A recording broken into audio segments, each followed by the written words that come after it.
Right now, I mean, across the globe, basically every major superpower is gripped by this exact same instinct. Oh, absolutely. It's everywhere. Yeah, if you just look at the headlines today, the dominant geopolitical strategy for, protecting advanced tech things like artificial intelligence, next generation semiconductors, quantum computing, it's to build a wall, Mm. just a massive impenetrable wall. Right, like pull up the drawbridge. Exactly. Politicians are standing at podiums declaring that they're going to take their brightest minds, lock them in some secure national ecosystem with, I don't know, a mountain of domestic funding, and just build an isolated, self-sustaining tech empire. It's the defining economic narrative of our time, really. I mean, the buzzwords are just constantly flying around, decoupling, supply chain repatriation, technological So it's not sovereignty. logical sovereignty. Yeah, and the underlying assumption there is that open borders and global integration are, well, they're vulnerabilities, things that need to be fixed.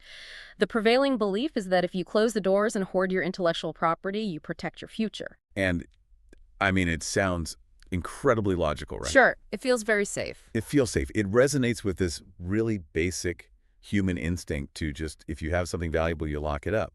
But welcome to today's deep dive, because if you are joining us, you are someone who wants to look past all that political rhetoric and understand the actual mechanical laws of global wealth and technology. And our mission today is to completely dismantle that illusion, the illusion of the isolated tech island. Because when you look at the historical data, which we are going to do today, that strategy of building a closed technological fortress isn't just, inefficient. It is literally a guaranteed death sentence for innovation. It's doomed. Yeah, we are basing this whole exploration on a really heavy-hitting working paper from the National Bureau of Economic Research. The MBER, yeah. Yeah, right. And the author is Assaf Razin, who is a prominent economist. He's affiliated with Cornell and Tel Aviv University. And his research, which is titled High-Tech and Venture Capital Inflows, the Case of Israel, it functions as this perfect, brutally clear autopsy of how innovation actually survives. Fascinating. It really is.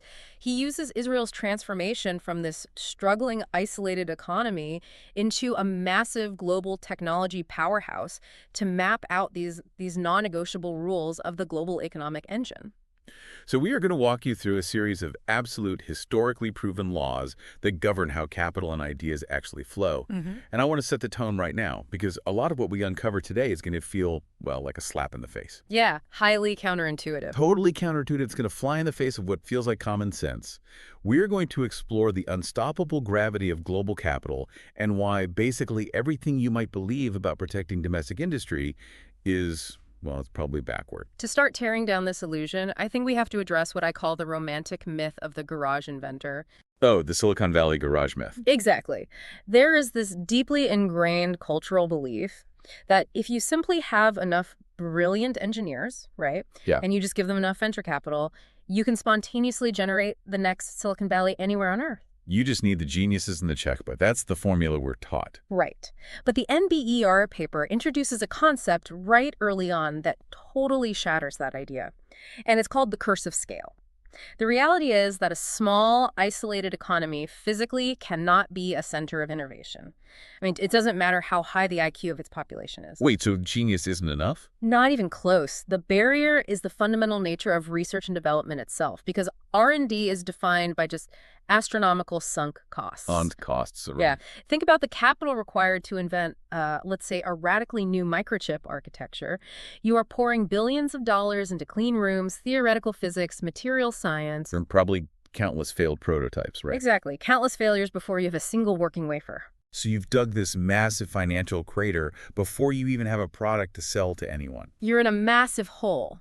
And the only mathematical way to fill that crater back in to actually turn a profit is if you can take that resulting knowledge and deploy it repeatedly across a huge global market. So innovation essentially demands scale. It requires it. You have to sell millions of those chips. Assaf Razin points out that scale is inextricably linked to global trade. If you are operating inside an isolated economy, The risk-reward math of innovation just completely collapses. Okay, let me make sure I'm wrapping my head around this. It makes me think of like spending $1 billion to invent the modern smartphone. That's a perfect analogy. You crack the glass technology, you figure out the battery density, the touch interface. It's this miraculous achievement. Right. But because your country has embraced technological sovereignty, right, and isolated itself, you only have a domestic market of, say, 10 million people to sell it to. Right. And you spent $1 billion. Exactly. Yeah. To recoup your billion-dollar R&D costs from just 10 million people, you would have to price that phone so insanely high that nobody could afford it. So the invention is brilliant, but economically, it's just dead on arrival. It dies in the lab. Because the rational response from entrepreneurs and investors in that closed, isolated environment is simply to not invent the smartphone in the first place. Wow. So the incentives just evaporate entirely. They do. Without the admission ticket of global trade, your brilliant domestic ideas literally suffocate.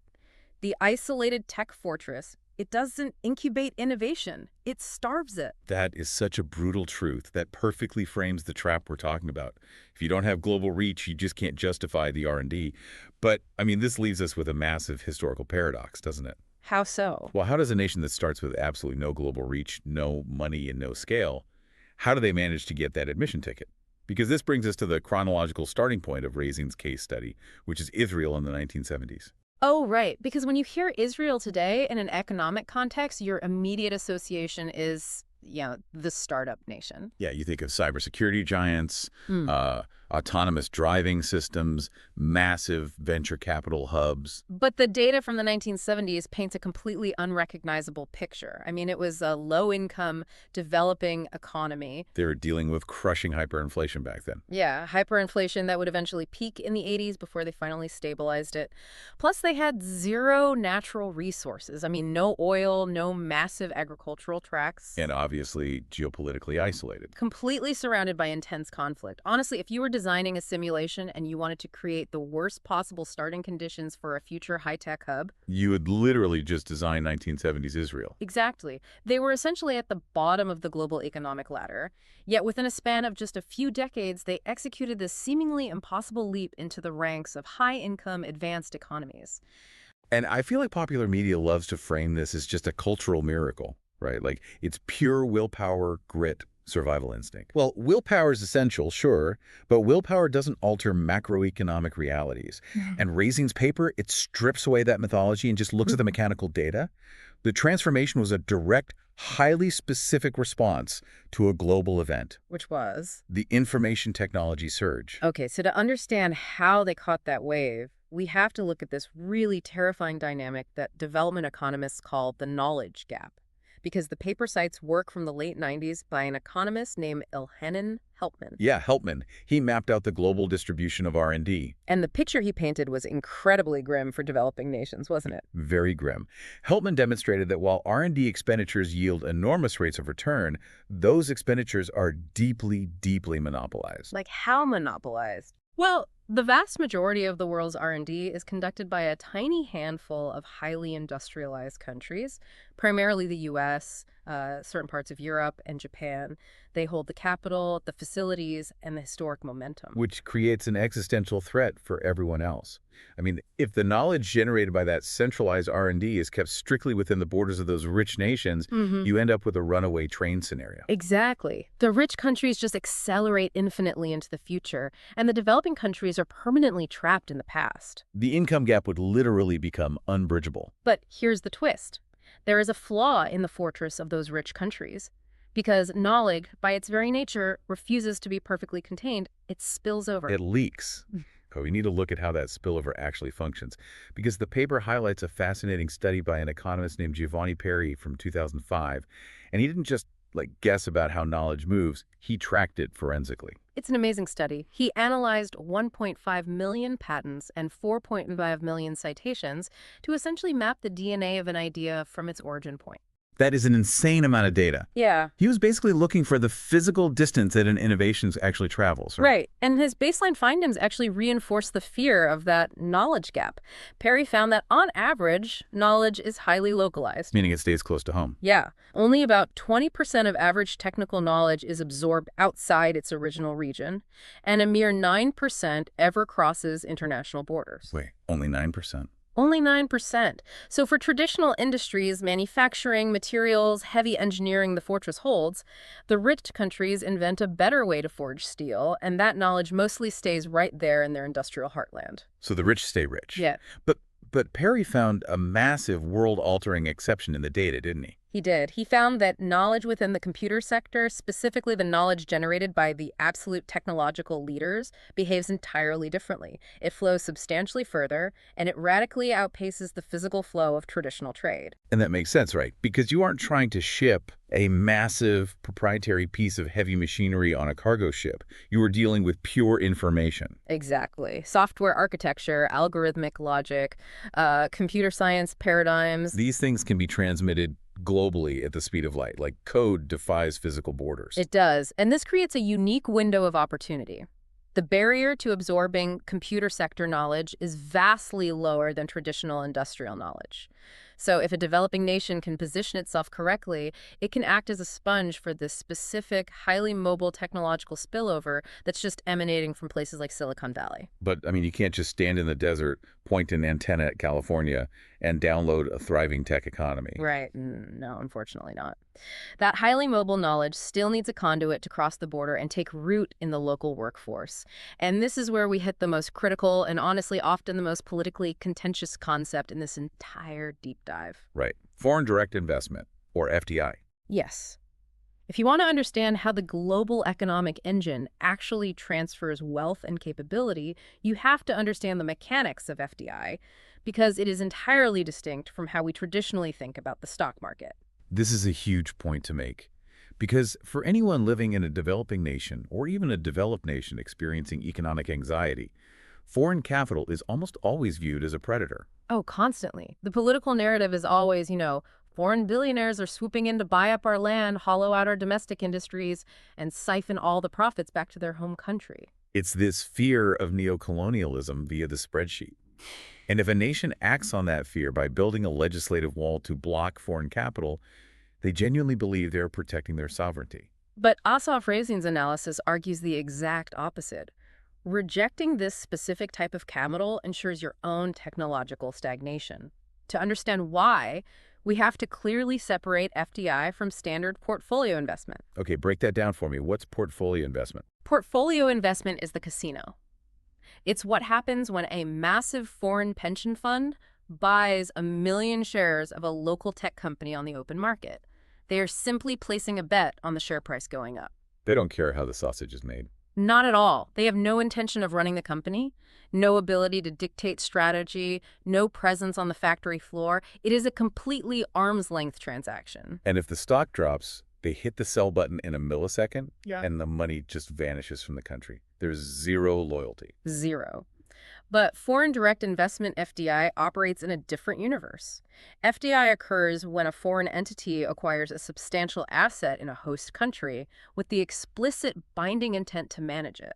To actually run it. Yes, they are buying the controlling stake in the startup, or they're building the physical R&D facility from scratch, and they're putting their own executives on the board. Now, wait. If I'm a local citizen who is already deeply suspicious of foreign influence, that actually sounds worse. Right, it sounds like a takeover. Yeah. You're telling me they aren't just placing bets. They are taking over the actual steering wheel of my domestic companies. Why on earth is giving up control the secret to a developing economy's success? It comes down to the ruthless alignment of profit incentives. When an advanced multinational corporation, let's say a major American software giant, buys a nascent high-tech startup in a developing country, their sole objective is to generate a massive return on that investment. The profit motive is absolute. Because they are now directly managing this local asset, the inefficiencies of the host country become their direct financial problem. Oh, wow. I see where this is going. Yeah. They cannot afford for this local engineering team to be using outdated coding practices.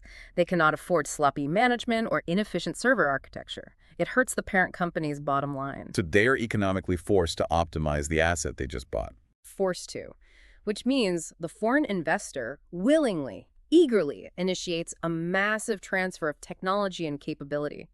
They fly in their elite senior engineers to cross-train the local workforce. They install state-of-the-art enterprise software. They introduce rigorous, globally competitive management disciplines. And crucially, I imagine, they plug that tiny local startup directly into a vast, established global supply chain that the startup could never have accessed independently. Exactly. It flips the parasitic narrative completely upside down. The host country is extracting decades of accumulated frontier knowledge from the foreign entity, and the foreign entity is handing it over gladly because it's the only way their investment yields a profit. That is wild. The big bad multinational becomes the ultimate, highly motivated tutor for the local workforce. Razin's paper outlines three distinct systemic benefits that FDI brings over standard portfolio investment. The first is that direct technology transfer we just outlined. The second is that FDI actively disciplines the host country's macroeconomic environment Okay, wait, how does corporate money discipline a sovereign government? through the credible threat of exit. Multinational corporations are highly sensitive to bad governance. If a host country suddenly decides to implement chaotic regulatory policies or hyper-punitive tax structures, the multinational has the leverage to pack up its operations and move to a more hospitable country. Oh, I see. That constant looming threat acts as a powerful check on the local government. It forces them to maintain stable, business-friendly policies. So the capital essentially acts as an anchor for political stability, Yes. And the third benefit is resilience against financial panic. which is huge. Right, because portfolio investment, the casino money, is hyper-volatile. At the first rumor of a currency crisis, billions of dollars can flee the host country in an afternoon.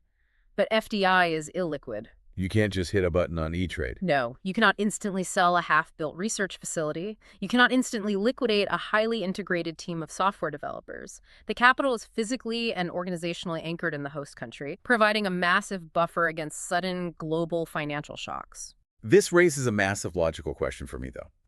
If FDI is this incredible engine for the host country, bringing tech, forcing good governance, providing stable capital, why on earth would the foreign investor take on so much risk? It's a great question. Because what you just described sounds like a logistical nightmare for the investor.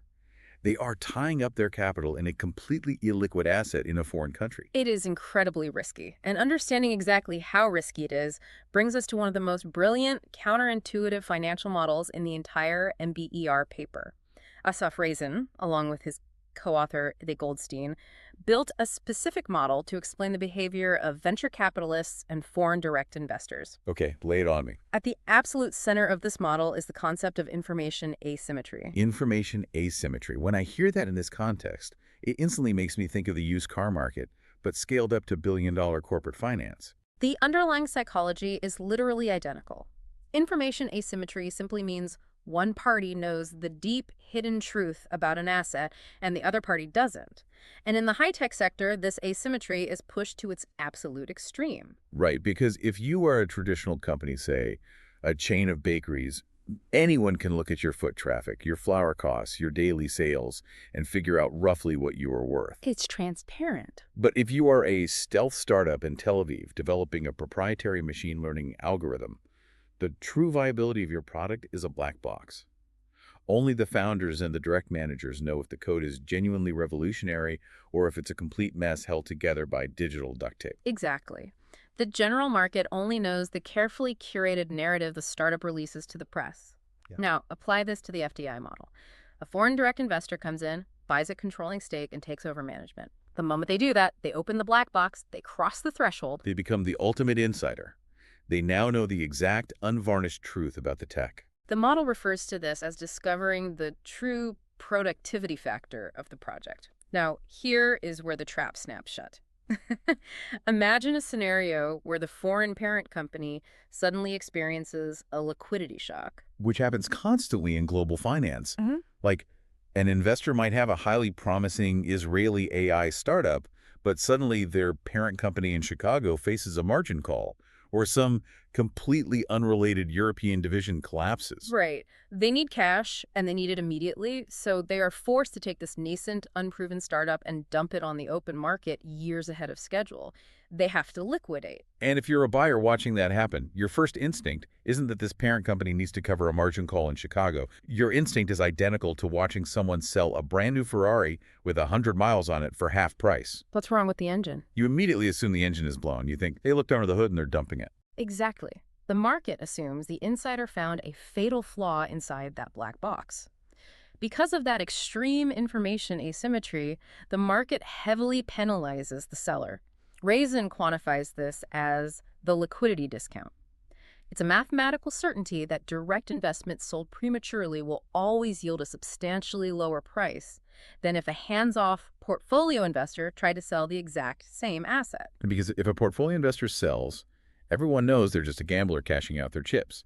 They don't have inside knowledge, so the stock price holds relatively steady. But when the manager tries to sell, it signals a massive fire alarm. The market clears the price at a huge discount because they assume it's a lemon. This is the genius of the FDI mechanism for the host country. This liquidity discount completely flips the traditional power structure. It means the moment a foreign investor commits capital via FDI, they trigger a trap. They can't just pack up and leave when the going gets tough without taking a devastating financial hit. Oh my God.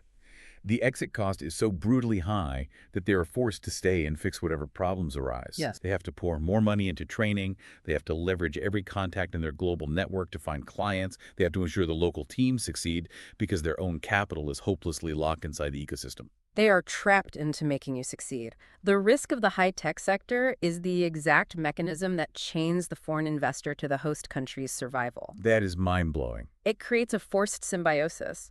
And when you take this mechanism, this sticky, highly motivated foreign capital, and you inject it into a country primed to absorb the global IT spillover, you get an economic explosion.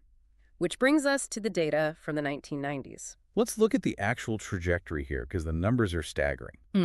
In the paper, there is a graph, figure 3, I think, that tracks gross domestic spending on R&D as a percentage of GDP. Yeah, that's the one. So in the 1980s, Israel's R&D spending is hovering right around 2%, tracking almost perfectly with the OECD average.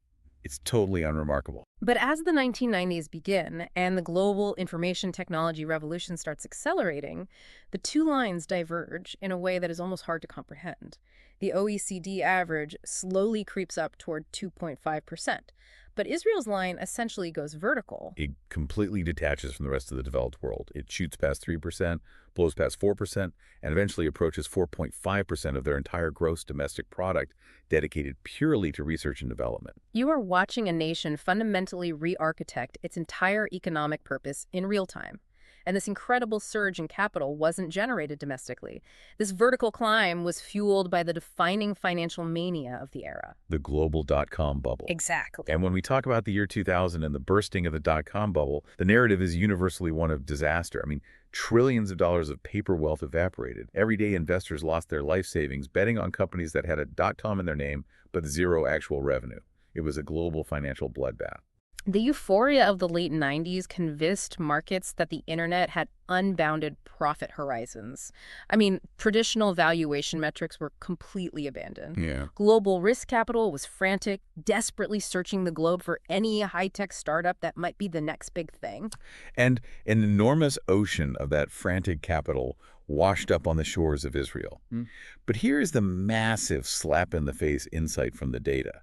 While the bursting of the bubble was a catastrophe for the foreign investors, Right. it was arguably the greatest economic gift Israel ever received. It was a gift. To understand why a global crash was a local miracle, you have to look at the physical mechanics of what that money actually bought before it vanished. Because remember, this wasn't portfolio investment, this was FDI. Right. When a foreign venture capital firm poured $50 million into an Israeli startup in 1998, that money didn't just sit in a bank account. It was immediately converted into physical and intellectual infrastructure. It bought massive server farms, it laid high-speed fiber optic cables, it funded years of intense frontier-level training for thousands of local software engineers, it built state-of-the-art research laboratories. And when the bubble popped in 2000, and the U.S. parent companies went bankrupt, and their stock prices hit zero, the physical servers didn't vaporize. No, they didn't. The fiber optic cables weren't magically ripped out of the ground. And most importantly, you cannot untrain an engineer. The organizational capital, the knowledge of how to run a sprint, how to manage a global software release, how to conduct advanced QA that was permanently embedded in the local workforce. The foreign speculators essentially crowdfunded a massive, multi-billion-dollar technological blood transfusion into the Israeli economy. And when the crash came, the foreign investors were just left holding the bag. Yep. But the foundational bedrock of a world-class tech sector remained firmly planted in Israeli soil. The data on this is wild. If you look at the charts, there's a massive upside-down V shape In capital inflows, the money spikes during the mania and crashes right after. But the R&D capabilities and the human capital metrics, they don't crash. Not at They all. stay on a permanently elevated plateau. The global mania literally subsidized their leak into the future. Let's quantify just how much capital we are talking about here, because the sheer volume of this money-sucking monster is vital context. During this period, the OECD average for FDI inflows was a relatively modest 1.4% of GDP. Okay, so an average developed nation is pulling in 1.4%. Right. Israel was pulling in 4%. Wow. They were attracting foreign direct investment at nearly 3 times the rate of average developed nations. They achieved the fourth highest level of FDI relative to economy size in the entire world, trailing only unique tax havens or, resource-dense anomalies. But I want to pause here because if you talk to any macroeconomist, they will tell you that taking a fire hose of foreign capital and blasting it into a tiny domestic economy is incredibly dangerous. Oh, absolutely. Usually you don't get a utopian tech sector. You just get massive, crippling inflation. Dutch disease. The sudden influx of foreign currency drives up the exchange rate, it makes your other exports uncompetitive, and it inflates local wages and real estate without actually improving the underlying output of the country. Right. You just end up with incredibly expensive coffee and a housing crisis, but the workers aren't actually producing more value. Throwing money at a wall doesn't build a house. The only way this much capital doesn't destroy an economy is if the fundamental productivity of the workforce actually increases. And this is where the historical data drops the hammer. Did the Israeli workforce actually get better? We can measure this through labor productivity. Basically, how much actual quantifiable economic value a single worker produces in 1 hour of labor. Let's look at the numbers from Table 4 in the source material. Okay, in the late 1990s, during the absolute peak of this foreign capital influx, the information technology sector in Israel experienced a 10.2% annual growth rate in labor productivity. 10.2%. Annually. Annually. That number is almost impossible to wrap your head around in a normal economic context. You do not get 10% better at your job every single year just by drinking more espresso and working until midnight. No, you don't. That is not an incremental improvement. That is an exponential systemic leap in human capability. It is the economic equivalent of nuclear fusion. And that fusion reaction was only possible because of the unprecedented convergence of 3 specific elements. The massive influx of foreign capital was the fuel. But capital alone just causes inflation. You need an engine capable of burning that fuel efficiently. And the engine arrived in 1989. This is a crucial piece of the puzzle. Just as the global tech wave was swelling, Israel experienced a massive exogenous shock of human capital. The collapse of the Soviet Union. Right. Starting in 1989, there was an enormous wave of immigration from the former Soviet republics. Over the course of a few years, roughly 1 million immigrants arrived in a country that previously had a population of only around 4 million. It was a 20% demographic expansion almost overnight. But it wasn't just raw numbers. The specific composition of this demographic wave was unparalleled. The Soviet Union had placed a massive cultural and educational emphasis on the hard sciences. Sorry, to elaborate on that, these weren't unskilled laborers. This influx included hundreds of thousands of highly trained physicists, mathematicians, mechanical engineers, and computer scientists. I've read stories of world-class Soviet physicists sweeping streets in Tel Aviv in the early 90s because the local economy simply couldn't absorb that much elite scientific talent all at once. But then the foreign venture capital arrived. Suddenly, you had billions of dollars in global risk capital desperately looking for highly technical teams to build internet infrastructure. And right there, waiting in the local ecosystem, was one of the most concentrated pools of untapped engineering talent on the planet. The fuel met the absolute best engine available. And the third element of the fusion reaction was global supply chain integration. The foreign multinationals didn't just fund these newly formed teams of Soviet and Israeli engineers. They plugged their output directly into the global grid. All right. A piece of encryption software written in Tel Aviv wasn't just being sold in the local market, it was instantly integrated into enterprise systems being sold in Tokyo, London, and New York. That massive scale, combined with elite talent and heavy funding, is what drives a 10% annual productivity explosion. Okay, so the fusion reaction is running perfectly. The startups are booming. But this brings up a major anxiety that dominates startup circles in developing nations today. Let's say local engineers build an incredible, world-changing startup using this foreign capital. What is the inevitable next step? They get acquired. Right. A massive multinational corporation, a Silicon Valley behemoth swoops in, buys the local startup for $1 billion, and absorbs the technology. The fear of corporate harvesting. Exactly. The local founders get rich, they buy yachts, and step away. The IP is transferred to California. From the outside, it looks like the multinational is just coming in with a scythe, harvesting the best ideas and leaving the local ecosystem barren. Doesn't that contradict the idea that FDI builds a sustainable, long-term national industry? It feels like a contradiction, definitely, but it actually reveals a fundamental misunderstanding of the innovation life cycle. What looks like harvesting is actually the critical mechanism of feeding the ecosystem. Walk me through that.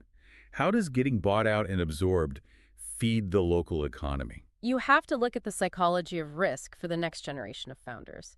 Imagine a brilliant young engineer deciding whether to leave a safe, high-paying corporate job to start a risky new venture.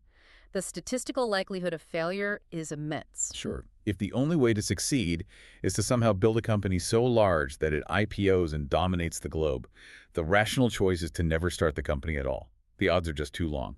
But if that engineer looks around their local ecosystem and sees that major multinational giants are actively hunting for local startups to acquire, if they see a clear, highly lucrative, and frequently utilized exit channel, it massively de-risks the endeavor in their mind. I see. The presence of the harvesters provides the ultimate incentive for the seeds to grow in the first place. The acquisition pathway stimulates the ambition of the entire workforce.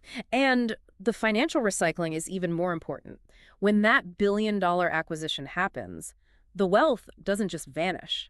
The founders might buy a yacht, but they are intrinsically builders. They almost invariably become angel investors and serial entrepreneurs. Oh, so they take that money and... They take that massive injection of liquid wealth and pour it right back into the local ecosystem to fund the next wave of startups. They become the local mentors who actually know how to navigate a global exit. Exactly. The knowledge and the wealth recycle continuously. The multinational gets the specific de-risk technology they need for their global supply chain, and the local economy gets a massive localized injection of capital and experienced leadership to fund the next iteration. It is a symbiotic loop. That flywheel effect is incredibly powerful. But as we map out this beautiful spinning engine of capital, talent, and acquisitions, we hit a really strange geographical paradox in the data. We are talking about the internet age. We are talking about software, algorithms, and code, which can theoretically be written from a laptop on a beach anywhere on Earth. The death of distance was supposed to be the great equalizer of the internet era. Yeah. Yet if you look at a physical map of Israel's tech sector, it isn't spread out evenly. It is violently concentrated. These companies are paying astronomical commercial rent to be physically stacked on top of each other in a few highly specific zip codes in Tel Aviv. Why would hyper-advanced digital companies subject themselves to the highest physical overhead costs possible? Economists refer to this as the spatial paradox, or the mechanics of agglomeration. The data proves that as communication technology advances, physical distance actually becomes more important, not less. Which makes no intuitive sense. If we are communicating over fiber optics and high-definition video, why does it mathematically matter if my office is across the street from yours versus 100 miles away in the desert? Because the nature of the knowledge being transferred is different. Routine information, sending a spreadsheet, updating a project tracker travels perfectly over the internet. But the most valuable knowledge in the world, the cutting edge, highly unstructured, we don't even know what we're building yet kind of knowledge, doesn't travel over email. So what does it require? It requires intense, informal, high bandwidth, human serendipity. It requires people physically bumping into each other. The water cooler effect, but on a macroeconomic scale. Exactly. The paper cites World Bank data that quantifies this exact phenomenon. Doubling the market size or the density of an industry in a concentrated physical area raises the regional productivity by 3 to 8%. Wait, you get a 3 to 8% boost in actual productivity purely by breathing the same air as your competitors? Yes. When you heavily concentrate university research centers, venture capital firms, and high-tech startups into a dense commercial center like Tel Aviv, you create an environment where ideas leak constantly. An engineer grabs a coffee and overhears a conversation about a new machine learning approach. Workers switch jobs across the street, carrying incredibly complex mental models of how to solve problems with them. A venture capitalist hears a rumor at a bar and writes a check the next morning. It operates exactly like a virus. Knowledge cross-infects much faster when the host organisms are crammed into the same physical petri dish. If you build your beautiful, isolated campus out in the desert, The virus can't jump. You insulate yourself from the contagion of innovation. That contagion is the secret to systemic evolution. The high-density agglomeration allows breakthroughs to ripple through the entire ecosystem almost instantly, constantly raising the baseline quality and productivity of every company in the cluster. Up to this point, the blueprint Assaf Razin outlines seems flawless. If you refuse to build walls, if you welcome the complex machinery of FDI, if you let the multinationals buy your startups to feed the flywheel, and if you cram your best minds into a dense, viral city center, you can engineer an economic miracle. But this system is governed by the brutal laws of global capital, and those laws extract a heavy toll. I promised you, the listener, at the beginning of this deep dive, that we would uncover the terrifying catches to this system. And there are two of them. One governs how the world operates, and the other represents an existential threat to the country that actually succeeds in executing this blueprint. Let's start with the global catch. We established earlier that knowledge spills over, that the rich countries can't perfectly hoard their R&D. But there is a deeply chilling caveat to the direction of that spillover. The paper references a landmark 2006 study by economists De La Pottery and Lichtenberg. Okay, what do they do? They set out to investigate whether FDI actually transfers technology equally across borders. Because the logical assumption is that trade is a two-way street, right? If an advanced U.S. company builds a facility in a developing country, surely both sides learn something from the interaction. The data reveals a much colder reality. FDI transfers technology almost exclusively in one direction. It functions like a one-way valve. Explain the physics of this valve, because this completely shifts the power dynamic. Here is the law they discovered. A country's overall productivity is only increased if it invests its capital into a highly R&D-intensive foreign country. Okay. So, if a developing country or a mid-tier economy manages to buy a stake in an advanced Silicon Valley firm, the investing country gets smarter. The frontier knowledge flows back down the chain to them. They basically plug their straw into the mainframe and siphon the knowledge back home. Exactly. But the reverse is not true. If a highly R&D-intensive superpower invests in a developing country, the superpower does not get smarter. Their productivity does not increase from that interaction. Wait, really? Why doesn't the superpower gain anything? Because the developing country isn't operating at the technological frontier. The superpower is investing there for market access, or for cheaper labor, or to optimize a supply chain. But they aren't going to learn a paradigm-shifting new algorithm from a country that is technologically behind them. They only gain core technological advancement by interacting with other entities at or above their own level. So the knowledge only flows up the gravity well. It does. This creates a terrifying, self-perpetuating advantage for the nations that currently hold the high ground in R&D. It is an inescapable gravity well, hoarding the ultimate power at the very top of the food chain. It means you can't just wish your way to the frontier. A developing nation has to desperately, relentlessly integrate itself into the networks of the superpowers, hoping to catch the spillovers, because the superpowers are largely just trading the highest level secrets among themselves. And that desperate need for integration brings us to the second terrifying catch, the systemic risk to the country that wins the game. Because Israel executed this perfectly. They caught the IT wave, they utilized the Soviet human capital, they leveraged the FDI, and they built the agglomeration engine. They achieved the miracle. But what is the ultimate cost of that victory? The cost is extreme, existential vulnerability. By successfully wiring their economy directly into the global tech ecosystem, Israel became arguably the most tech-dependent economy on Earth. The numbers are stark. Currently, roughly 31% of their entire export market and 13% of their total GDP relies exclusively on the high-tech sector. They basically took all of their chips and pushed them onto one single number on the global roulette wheel. It was the winning number for decades, generating unprecedented wealth. But highly integrating into the global supply chain means you strip away your insulation. When you are perfectly symbiotic with the world, you feel every single tremor in the global market. You don't just share the wealth, you share the diseases. The paper analyzes the impact of the 2008 global financial crisis to prove this. When the subprime mortgage market collapsed and the world economy crashed, global trade contracted violently. The high-tech sectors in the US and Europe took massive hits. Capital dried up instantly. And because Israel's tech sector wasn't producing goods just for the local market because they were fully integrated into those US and European supply chains. A sneeze in the global tech sector gave Israel a severe localized pneumonia. The data shows that the global high-tech slowdown hit Israel substantially harder than many other advanced economies, precisely because they were so successfully integrated. They had built an incredible high-performance engine, but they had absolutely no control over the global fuel supply or the macroeconomic road conditions. That is the ultimate inescapable trade-off. The very mechanism that saves a nation from poverty, radical openness, foreign capital, deep integration, is the exact same mechanism that guarantees they will be violently thrown around by every major global storm. Isolation guarantees slow, agonizing stagnation.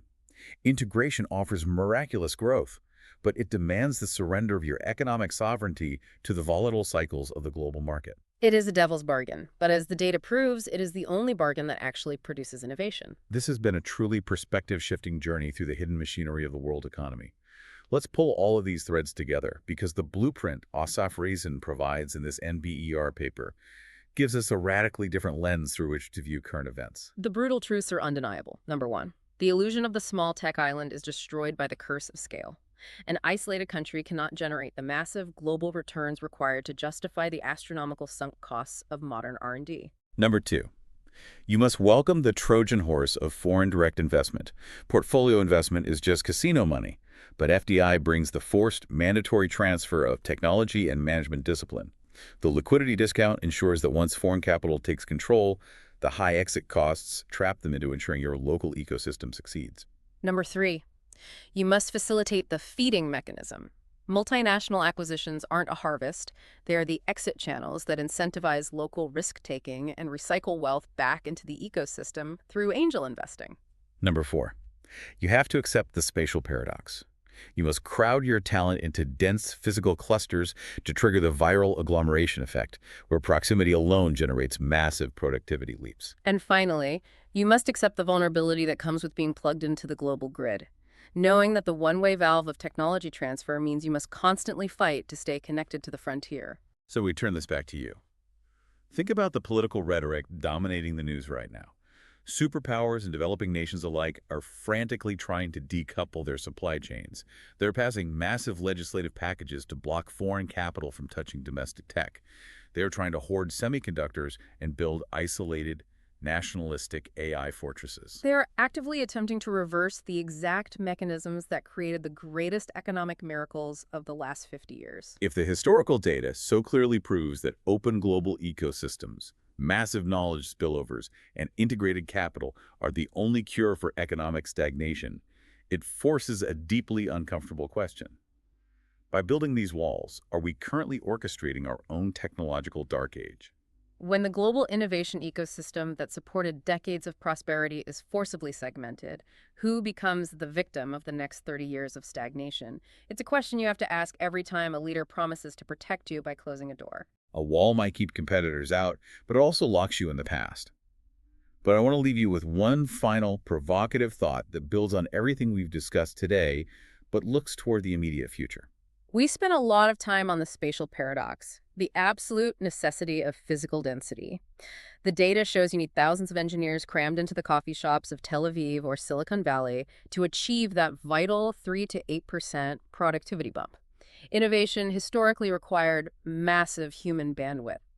But what happens to that unbreakable law of economics in the next 5 years? What happens when artificial intelligence reaches the point where a single individual sitting in an isolated room anywhere on Earth can simulate an entire company's worth of scale? If an AI agent can write the architecture, test the global market, and manage the supply chain autonomously, does the curse of scale finally break? Will the physical, high-density agglomeration that built the modern world be replaced by digital megacities of one? It is the ultimate frontier. If AI severs the link between physical clustering and productivity, the entire map of global wealth could be redrawn overnight. Think about that the next time you hear a politician promise to bring all the tech jobs home. Because the very definition of home and what it takes to innovate there might be evolving faster than any wall can be built.